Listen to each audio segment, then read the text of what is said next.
Hi guys, today's lesson is on Trig Applications.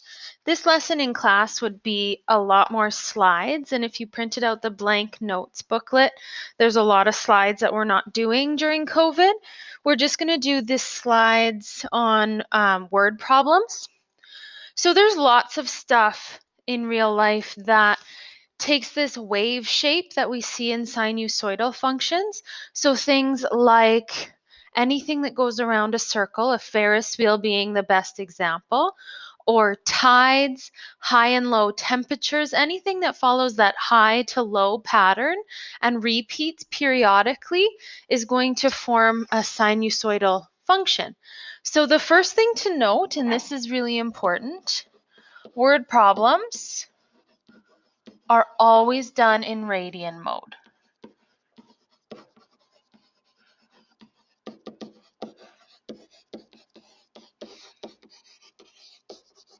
So we have to make sure that our calculators are in radian mode, and we're going to have to do some changing to the window of our calculator to see these pictures. So this example is about tide. So if you've ever been to the ocean, you'll notice that there's high tide and low tide. The tides come in and go out based on the gravity of the moon. And we can kind of approximate this using a sine function. They've given you the sine function below, and they want us first to graph this on our calculator. So I'll be doing this on the TI, but if you have a different calculator, same idea, just where you enter your information might look different. So y equals 2.5 sine, and then we've got 0.164 pi, and we never approximate pi with 3.14. We press second and then that button to get actual pi that has all of the decimals. Then they've got a bracket, and they've got t minus 1.5. Now, if you look on my calculator, I've opened two brackets, which means I need to close two. This looks a little bit different than what is on the page. If I go back for a second, this bracket here that the calculator automatically puts in wasn't written in the equation. So you might want to write those in for your notes. If we have two open, we have to close two before we do the D value, which is plus 13.4. Now, if you just hit graph now, chances are you aren't going to see anything, or you're going to see something that looks really crazy, because I can see on my screen, I'm in degree mode, first of all. So I need to change it to radian mode. And then second of all, my window probably doesn't make sense. I've got a window in there from a question a long time ago. My x-min is negative 1,000.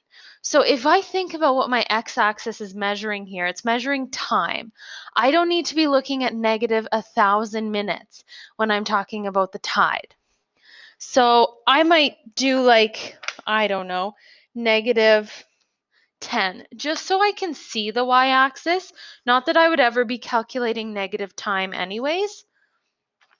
And then, I don't know, maybe I'll try 20. I think time is being measured in, let's see, hours. So 20 hours. I could maybe do 24 to see a full day, but we'll see what we can see and then change our window again if we need to. Now I can tell from the equation what my max and min are going to be. I've got an A, a B, a C, and a D value. My max is always D plus A. So if I take my 13.4 and add my amplitude, the maximum this tide is going to get is going to be 15.9. The minimum is if I subtract these two. Okay, so I'm looking at somewhere between like 10 and 15 meters. So if I go just a little bit bigger than that and say I'll look between 5 and 20 meters, then I should be able to see the whole wave. Now that's a pretty good picture. It shows me a couple different cycles of the wave. I can see the top of it, the bottom of it, and I should be able to find what I need to. So let's do a sketch of this in our notes.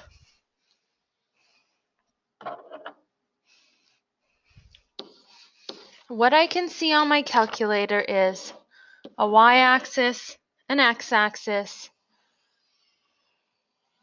and I'll just draw a couple cycles of the wave there.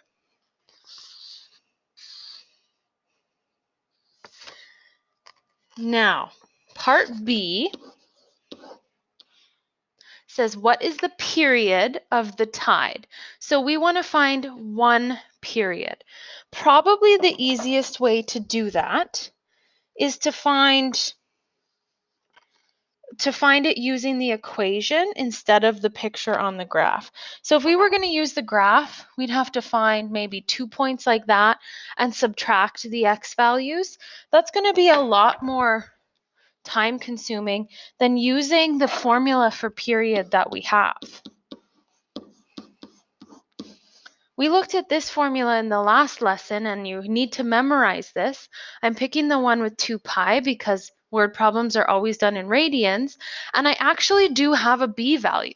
If I go back up to my equation, my b value is right here. Yes, the pi is included. It's everything in front of the x, or in this case, t. So 0.164 pi is b.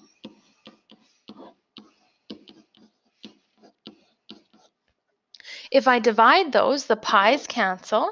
So I literally just have to go on my calculator and do 2 divided by 0.164, and I get this approximately equal to 12.2 hours.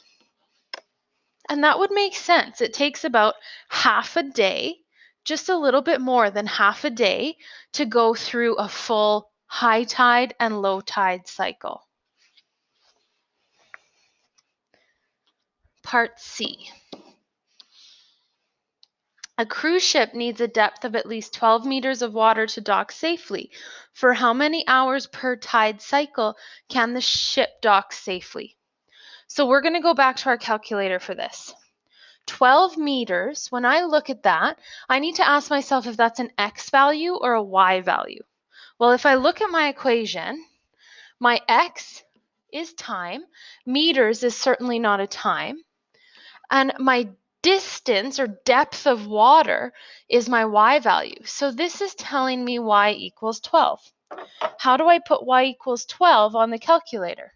Well, I hit my y equals button, and I go down and put another equation in there at 12.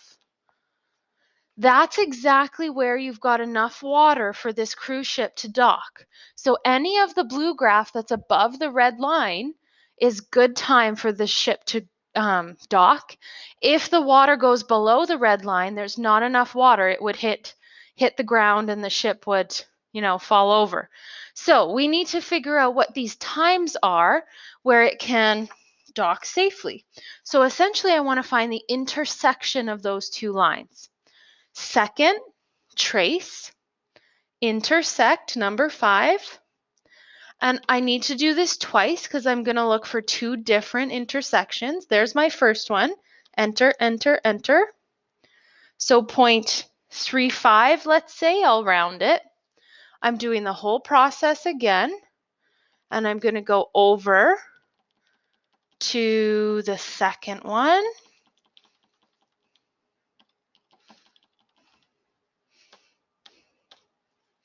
.75. Let's put that in our notes.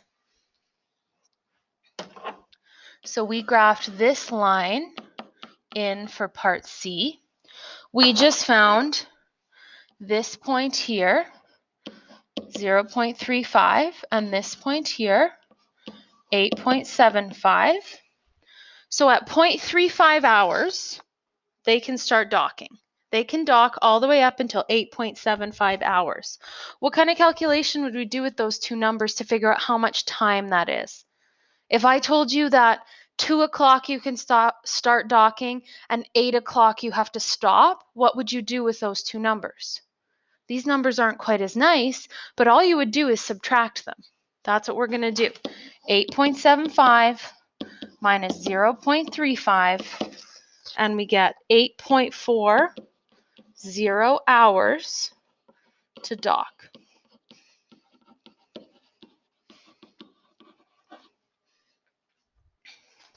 Okay, so in one period, in one wave cycle of high-low tides, they have approximately 8.4 hours to dock safely.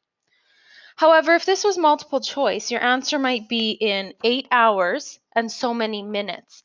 How do I convert 0.4 of an hour to minutes? Well, if I take it and I times by 60 minutes, that's going to tell me that 24 minutes are in 0.4 of an hour. So another answer to this would be you have 8 hours, 24 minutes to dock safely.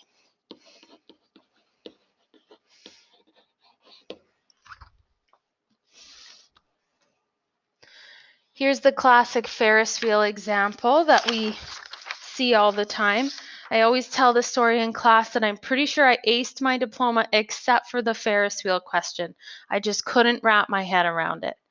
But now that I teach it, I realize once you know A, B, C, and D for the equation, they're not so bad. So a Ferris wheel has a radius of 20 meters. It rotates once every 40 seconds. Passengers get on at point S, which is 1 meter above ground level. Suppose you get on at S and the wheel starts to rotate. Graph how your height above the ground varies during the first 2 cycles. So in order to do this, I want us to visualize the Ferris wheel. Okay. And as I'm looking at the Ferris wheel, I'm also going to graph on my Cartesian plane the sinusoidal function. So the first thing I know is that people get on right here. This is point S, and this point is 1 meter above the ground. So at time 0, right here, people get on 1 meter above the ground. Right? Everybody's been on a Ferris wheel. You get on a little bit higher so that your legs don't get chopped off when it goes around the circle. Now, what happens when you get on a Ferris wheel is you start going up until you reach the maximum height. You start going up until you reach the maximum height. Then you start coming back down on the Ferris wheel till you reach the minimum. Then you start going back up. Then you start coming back down, and so on and so forth. That's why, as we sketch this as a function of time, as time is going by, your height is going up, then coming down, then going back up, then going back down, and it keeps going. Now, we know a couple other numbers here. We know the radius of the Ferris wheel, right here, is 20 meters. So from 1 meter above the ground to the middle of your ride on the Ferris wheel, so keep in mind right here is 20, right here is 1. This midline is 21 meters above the ground. That just told us in our equation which value. That's the D value in our equation. So we're getting ready to write the equation. Now, what about going to the very top? The radius is still going to be 20, but this point right here is 20 plus 20 plus that 1 meter off the ground as well. So this top maximum is at 41. Be really careful. Lots of people want to put it at 40 because that's a diameter, but it's the diameter plus how far the Ferris wheel is off the ground. Now, they know that one rotation around this Ferris wheel takes 40 seconds. So when you're at the very bottom of the Ferris wheel here, to go all the way to the top and back to the very bottom, takes 40 seconds. That's going to tell us, since we know that these waves are symmetric, that's going to tell us the time it takes to get to the top. It takes half as long to get to the top. And we could cut that in half again if we wanted to get more specific. Now, there's a few other details that we know. What is the amplitude of this graph equal to? Well, the amplitude is from here to here, which is 20. Amplitude is actually equal to the radius of these Ferris wheel questions. In this case, 20. Now, your C value, your phase shift, this has multiple answers. Since I can just take a wave and I can move it left and right however far I want to and end up with the same looking wave, like they just keep repeating, right? So I can shift them and still get them in the same position. There's actually an infinite number of answers for the phase shift.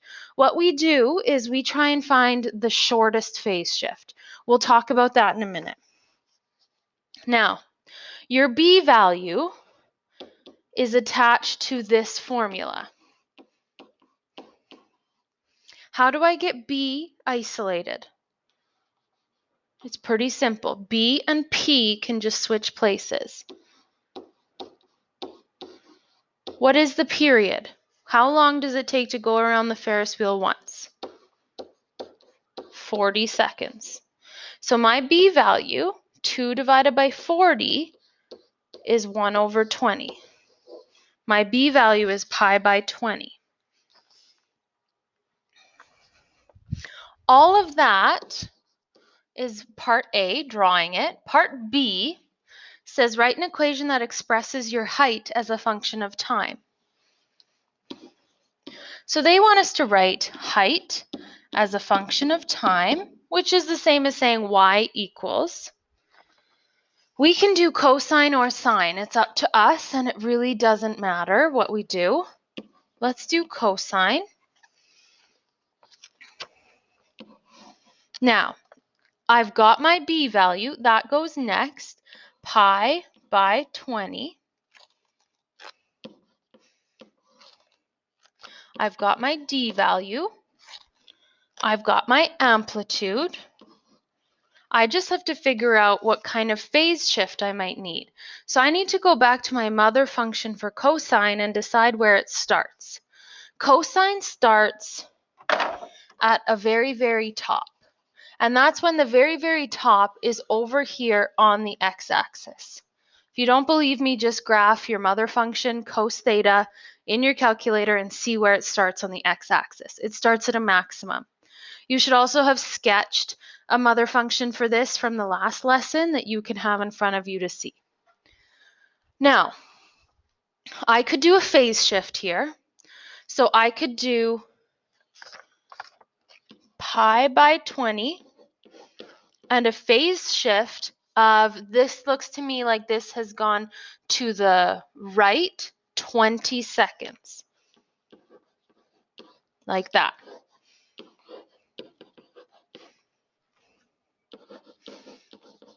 That's one equation that works.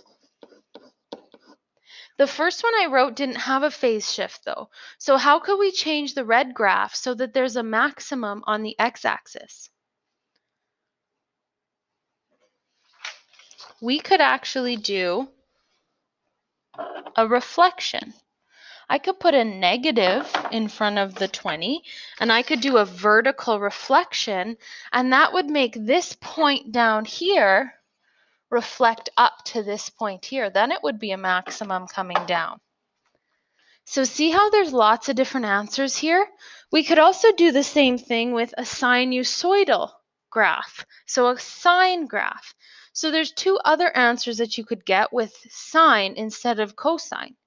So there's so many different answers here. I suggest that you look for whatever's easiest and you go for that. Next question says estimate your height above the ground after 45 seconds. We just have to determine if 45 seconds is a y value or an x value. And really in my equations down here, I should be a little bit better and say time. But really we know that's interchangeable with x. So if I'm telling you seconds, I'm telling you time, which is interchangeable with x, remember? So if I wanted to put this on my calculator, I'm going to go back into my y equals, clear everything out from the last question, and I'm going to do that first equation we did, -20 cos, and then since this is a fraction, I'll put it in another set of brackets, pi by 20 x plus 21. And this one's different. It's a Ferris wheel. So we went all the way up to see 2 cycles would take 80 seconds. My minimum was at 1, so I'm maybe going to put 0 so I can see below it. And the top of my Ferris wheel went to 41 meters, so maybe I'll say 45. I'm in radian mode, so that's good. There's a picture there. And I want to see where my x value is 45. How do you enter an x value in the calculator? Not with the y equals button, but under second trace. If I want to enter an x value, it's number 1, value. This pops up with x equals. Put my 45 in, press enter, and we get 6.86. And what is y representing, remember? Height. So 6.86 meters. So let's just write down what we did. We put x equal 45 in the calculator, and we got y equal to 6.86 meters.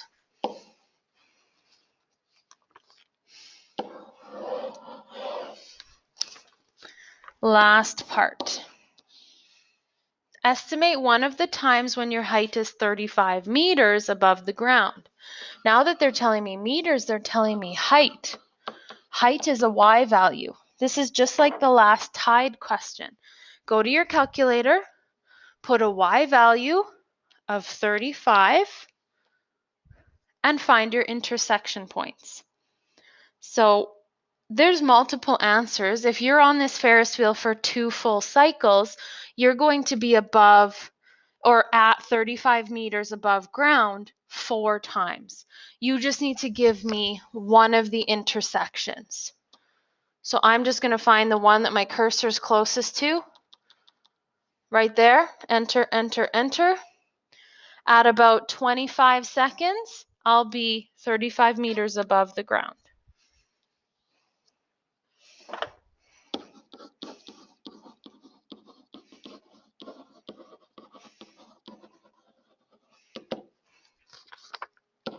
So I actually have them if you want to go ahead and find them all.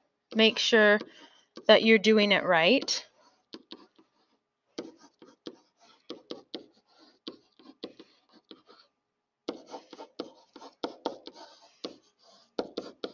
So at any of those times, you would be 35 meters above ground. We just entered y equals 35, and then we did a second trace, number 5, intersect. Those are really the 2 main things that we're going to get you to do. We're going to give you x and want y, or we're going to give you y and want x. Maybe I'll write for your notes what we did up here. We did a second trace, number 1, value. We entered x in, and it told us y.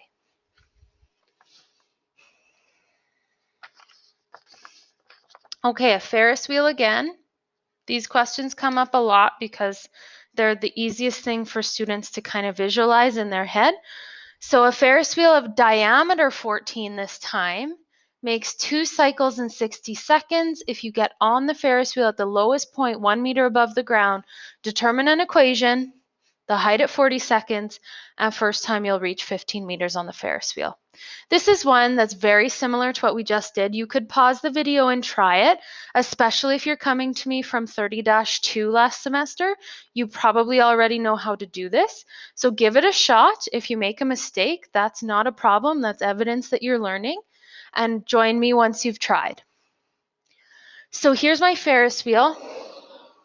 Diameter this time is 14 meters, which is different than radius. It's still 1 meter above the ground. Okay, here's my Cartesian plane. I'm going to move this up a little. Oh, maybe not.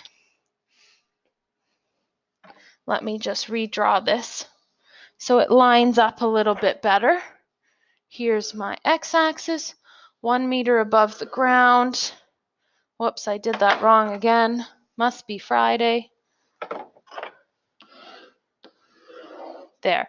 1 meter above the ground, right here. The Ferris wheel goes up.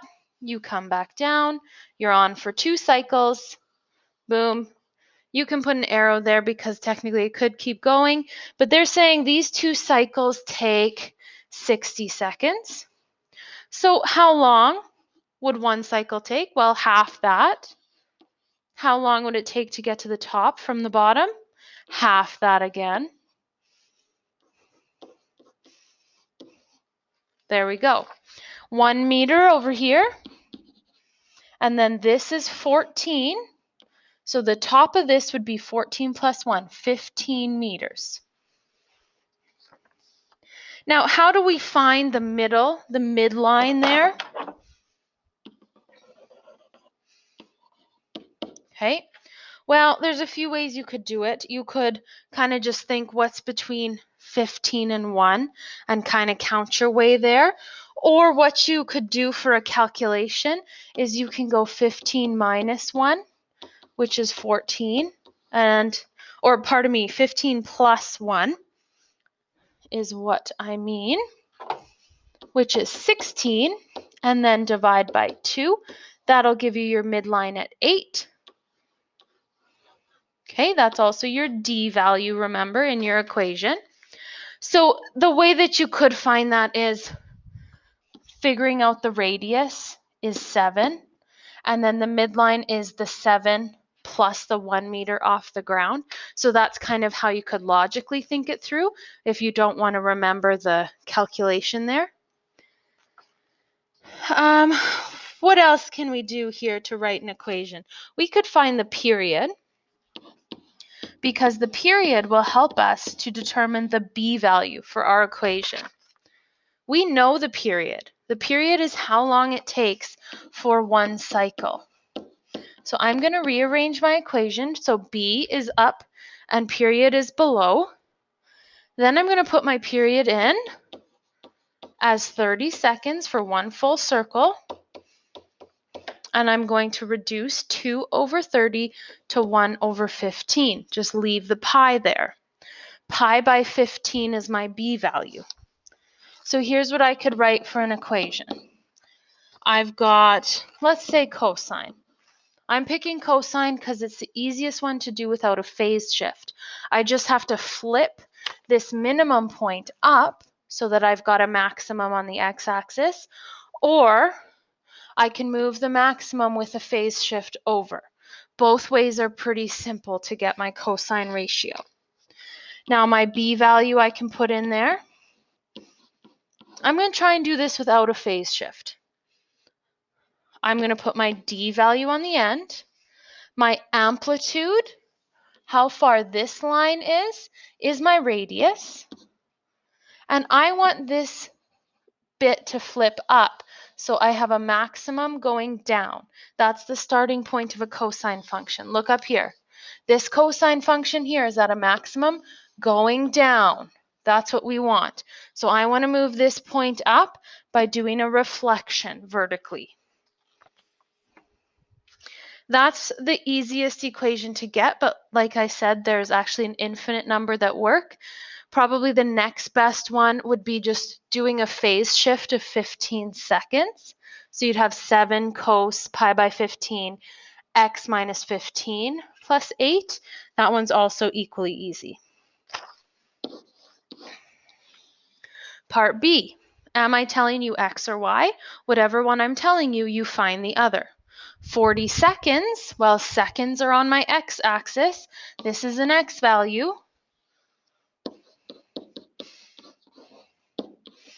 What is y? You could put this into your calculator and graph it and change the window. Or since you have an equation, you could just put the equation. in your calculator. Make sure you're in radian mode 1. You put your fraction in brackets 2. You close both brackets that you open before you add 8. That's probably the simplest way to find it. Yes, you can graph it, but changing your window can be quite time consuming. I'm getting 11.5 meters. So after 40 seconds have elapsed, you're going to be 11.5 meters above the ground on the Ferris wheel. Part C says the first time you'll reach a height of 15 meters on the Ferris wheel. When is that? 15 is your maximum. So we want to find our maximum. Now that they've asked this question, probably the easiest way is to put it in your calculator. So we want to find this point right here. Because it says the first time, we're finding that first max.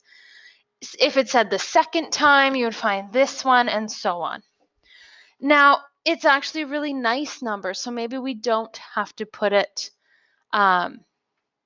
in the calculator because we actually have 15 seconds already shown on our x-axis, and we have 15 meters as exactly our max.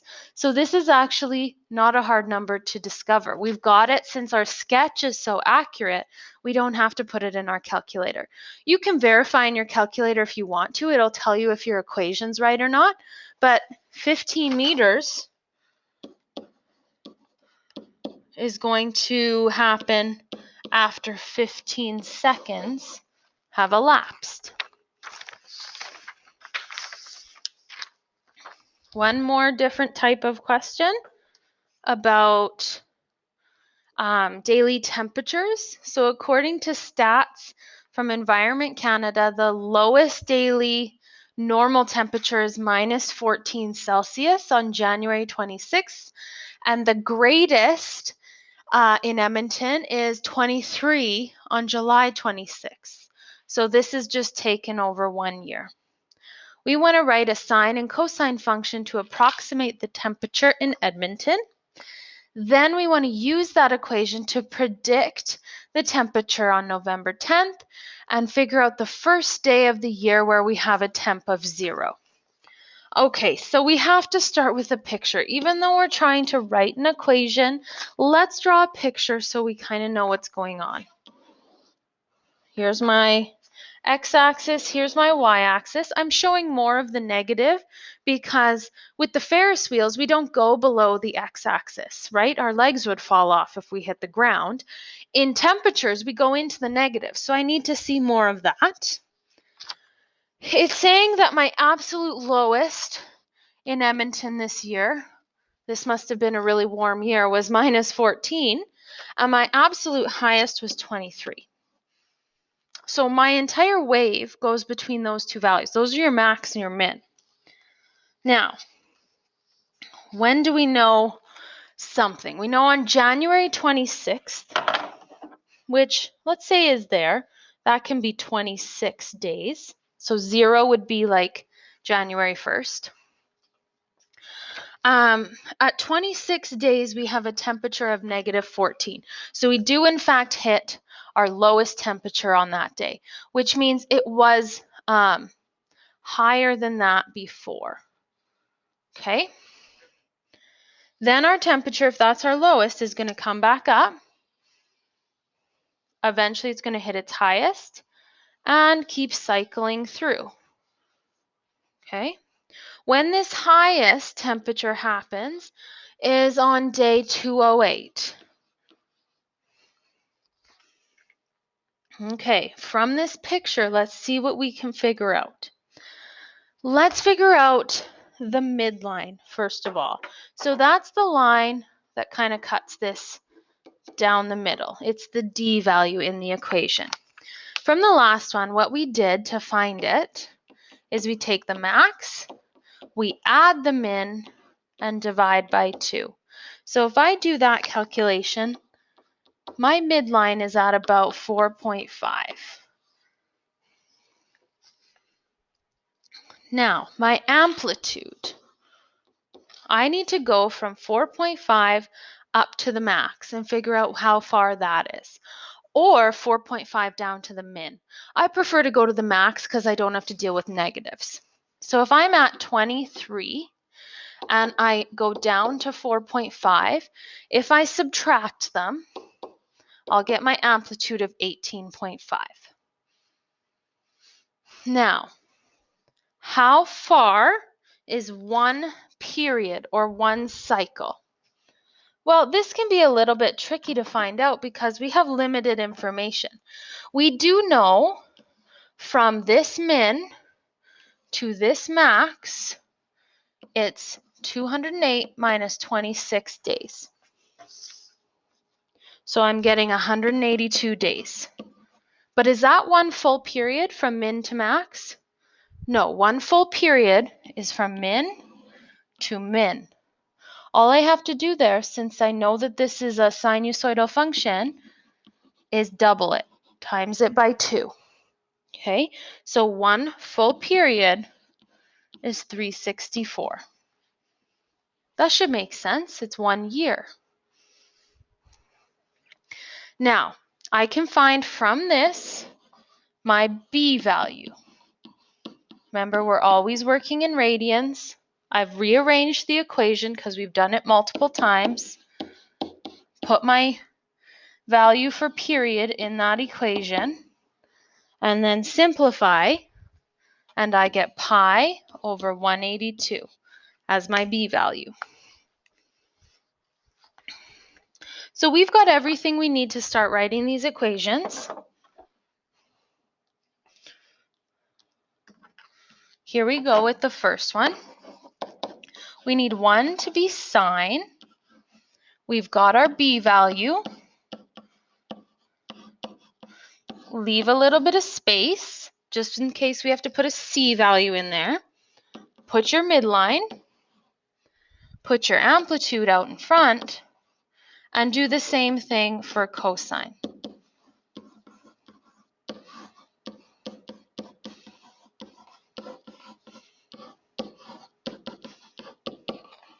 Those three values are going to be the same in sine and cosine. They're not going to change. What changes based on what you pick is the possibility of a reflection, so a negative in front of that whole thing, and the possibility of a phase shift attached to x. That's why I've got the double brackets in there. So what we have to decide is if we're looking at a sine graph, that's this green graph up here, sine graphs start halfway between a min and a max. That's what we have to locate. So we need to locate a picture here halfway between a min and a max, right there. How would we find out what that point is? We could put this in our calculator if we want. We could do that. Or we could see if we can figure it out from the numbers that we have, 26 and 208. So let's do the cosine first because I think that's a little bit simpler to show. Cosine starts at the very maximum. The very maximum here, you can see that's an easier value to tell. I can tell that it's 208. So if my cosine starts on the x-axis at a max, it had to move 208 right to get to where it is. So down here in my cosine function, I can write to the right 208. That's one possibility.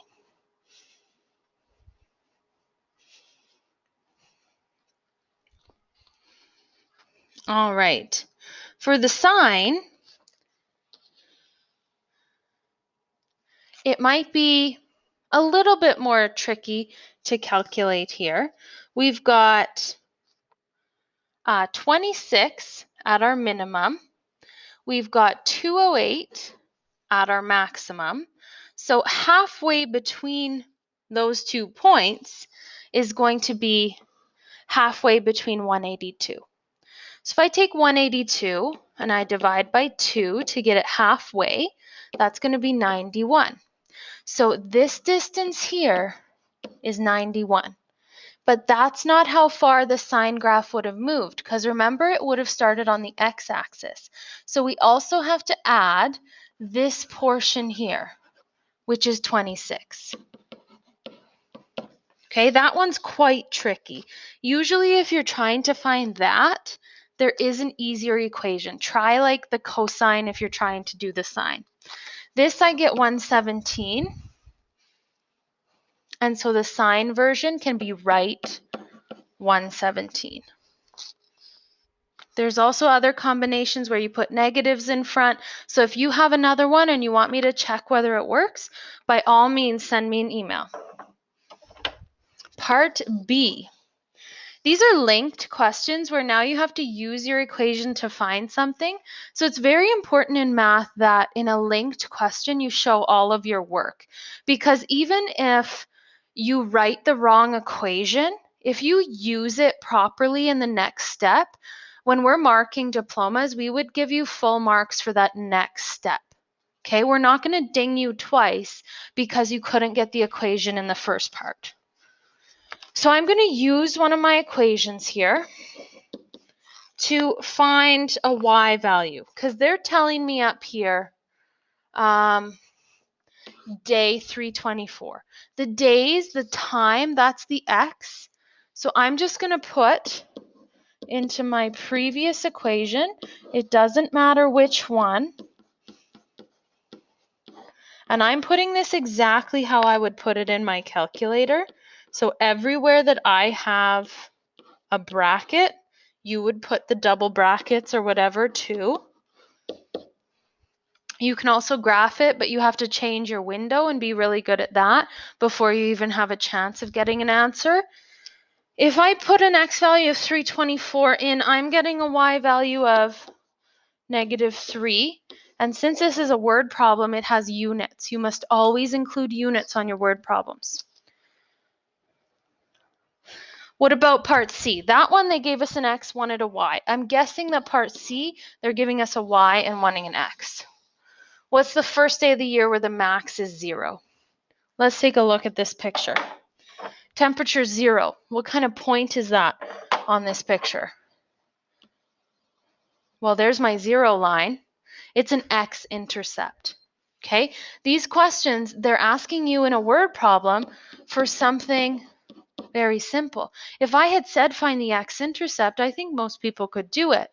But if I say to find the x-intercept in different words and I say find when the temperature's 0, lots of people don't really know what it's asking. So remember that 0 is a really important number. If I tell you 0, I'm usually talking about intercepts. So remember, x-intercept, that's where y equals 0. And this we would have to put in the calculator. So in your calculator, you can put y1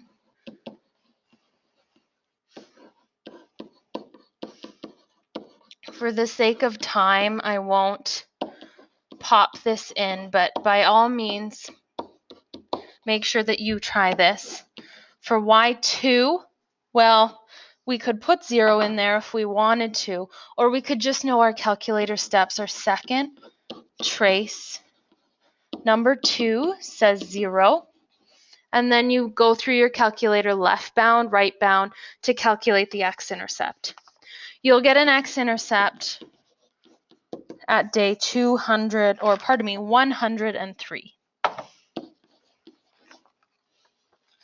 which if you look at a calendar and you map it out, it's about April 13th, give or take a leap year. So that's it. Those are word problems. The equations can be quite tricky to figure out the phase shift, but if you're always looking for the easiest one, the closest one, it gets a little bit easier.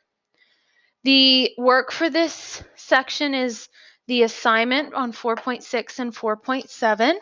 So graphing and analyzing graphs. The answer key and the assignment are both on my webpage, and if you need any help, just send me an email.